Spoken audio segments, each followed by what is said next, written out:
Piercing through the waves along the Mendocino coast are a series of treacherous rocks that have haunted sea captains for over 100 years. It's the location of more than 200 shipwrecks. John Bartell here, making a little pit stop at the Point Arena lighthouse.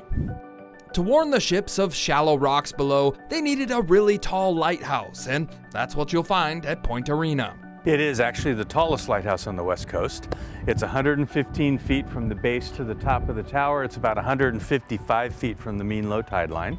Mark Hancock is the lighthouse keeper at Point Arena, and he gives tours of the 175-step spiral staircase to the top of the tower.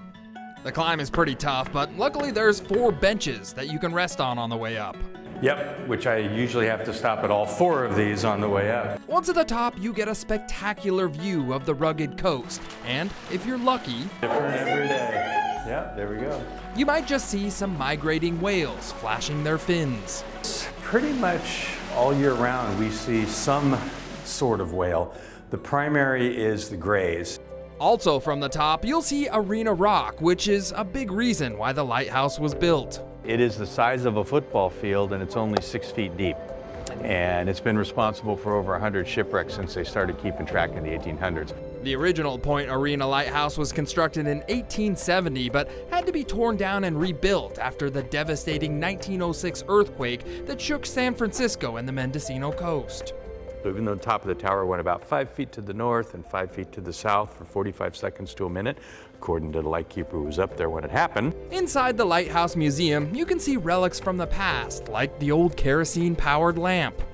And it put out 16,000 lumens, and with that light source, it cast a beam that was visible 21.5 miles out to sea.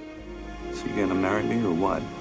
You may recognize the Point Arena Lighthouse, which was featured in several movies, including the 1992 film Forever Young. They took everything from me. It was also in the 2014 Aaron Paul action film Need for Speed. If you find that you really like the lighthouse keeper's lifestyle, you can rent out and spend the night in the old keeper's quarters. Luckily for visitors, an electric light now replaces the old kerosene lamp, which had to be filled at the top of the tower. And about every 4 hours, they would have to carry a 5-gallon bucket of kerosene with them too, to keep the reservoir full, to keep the light going. From the tallest lighthouse on the Pacific coast, Point Arena, I'm John Bartell. Hope to see you on the Backroads.